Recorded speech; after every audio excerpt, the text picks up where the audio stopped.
The Fujiwhara effect. What it actually is. The Fujiwhara effect is the mysterious and dramatic phenomenon that occurs when two hurricanes or tropical cyclones move close enough to influence each other's motion. Instead of behaving independently, their massive spinning wind fields begin to interact, pulling, pushing, and sometimes orbiting around a shared point between them. This interaction usually begins when the storms come within roughly 600 miles of one another. At that distance, the atmosphere treats them like two giant spinning tops, locked in a gravitational-like tug. Rather than crashing immediately or merging into a megastorm, the hurricanes begin a slow, complex dance, rotating, bending their paths, and altering their intensity. Named after Japanese meteorologist Sakuhei Fujiwhara, this effect remains one of the most fascinating and least understood interactions in extreme weather science. How hurricanes start orbiting each other. When two hurricanes get close, but not close enough to merge, they often begin to orbit around a shared midpoint. This is the classic behavior people imagine when they hear about the Fujiwhara effect. Two swirling monsters slowly circling one another in an atmospheric tug-of-war. The larger and more powerful storm usually becomes the dominant partner, effectively dictating the movement of the smaller one. As they orbit, their original forecast tracks become unpredictable, forcing meteorologists to adjust projections every few hours. Coastlines that appeared safe can suddenly fall into the danger zone, while regions once on high alert may find the threat shifting away. This orbiting motion can last for days, with each storm pushing and pulling on the other like two heavyweight fighters locked in clinch, neither fully able to escape the interaction. When one hurricane absorbs the other, in many cases, the interaction between two hurricanes doesn't result in a graceful orbit, but a violent takeover. When one storm is significantly stronger, it often begins to overpower the weaker system and eventually absorb it. This process is not at all smooth. It is chaotic and destructive. The smaller hurricane begins to deform as its circular structure becomes stretched and torn apart. Its eye collapses, its inflow gets disrupted, its energy becomes siphoned into the larger storm. This is the atmospheric equivalent of a large whirlpool consuming a smaller one, leaving behind one dominant system instead of two. Though it sounds frightening, absorption does not create a super hurricane. While the surviving storm may grow slightly in size or intensity, the real outcome is reduced competition. The dominant storm is now free to follow environmental steering currents without interference, often becoming more stable and easier to predict. This is the most common interaction when hurricanes of unequal power meet, a rare moment when two hurricanes merge.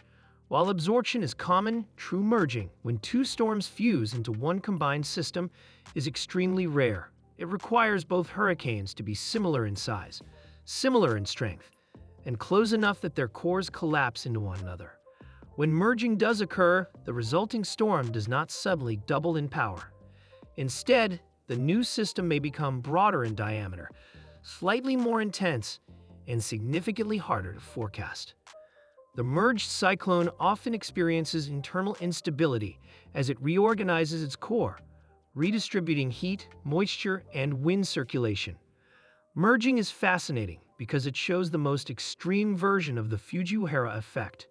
Two tropical giants collapsing into a single atmospheric engine, but due to the delicate conditions required, merging is one of the least likely outcomes in real-world hurricane interactions. Why two colliding hurricanes don't create a mega hurricane?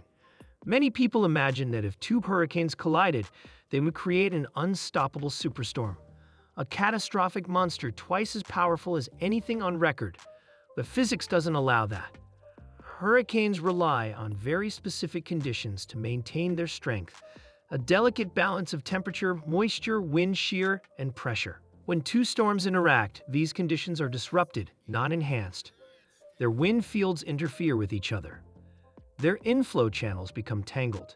Their outflow layers collide and collapse. Dry air from one storm may get sucked into the other, weakening it. In other words, instead of combining their power, hurricanes usually sabotage each other's structure. This is why meteorologists say the Fujiwhara effect creates chaos, not catastrophe.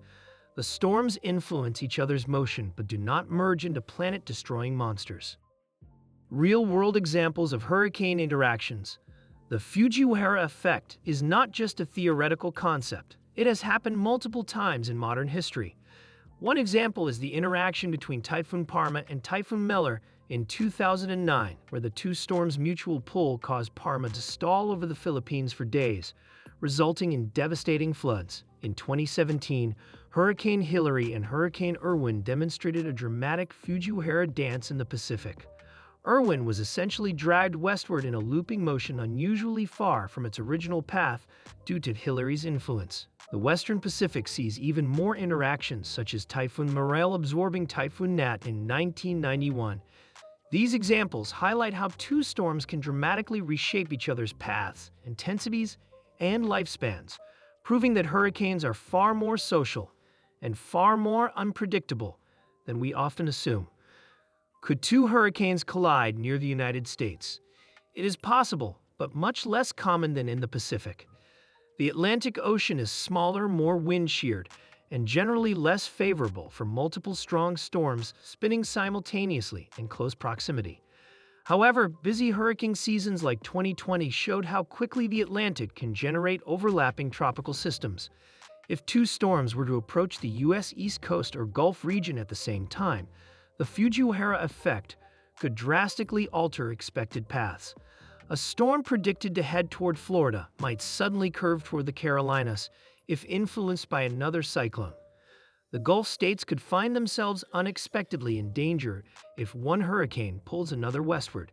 For this reason, hurricane forecasters constantly monitor the spacing between multiple tropical systems, because even a weak Fujiwhara interaction can shift impact zones by hundreds of miles. What if two Category 5 hurricanes collided?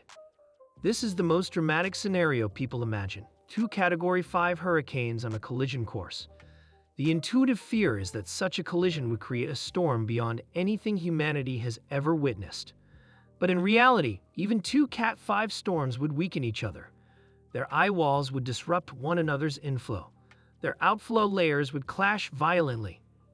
Their heat engines would struggle to maintain balance. The result would almost always be instability, weakening, or one storm absorbing the other, not a world-ending superstorm. While the interaction would be visually spectacular and meteorologically complex, it would obey the same laws of atmospheric physics as any other Fujiwhara interaction. The storms may orbit, merge, or destroy each other, but they would not become a combined ultra-hurricane. Nature's most dangerous dance. When two hurricanes collide, the outcome is not simple or predictable. They may orbit each other gracefully, tear one another apart, fuse into a single system, or drift away after a brief encounter. The Fujiwhara effect shows that even the planet's largest storms must obey complex physical laws. Their interactions create some of the most mesmerizing satellite images ever captured and remind us that the atmosphere is a delicate but powerful system. Two hurricanes colliding is not a sign of apocalypse. It's a rare demonstration of nature's ability to surprise and challenge us. And every time it happens, meteorologists learn more about the invisible forces that shape our weather and determine the fate of millions.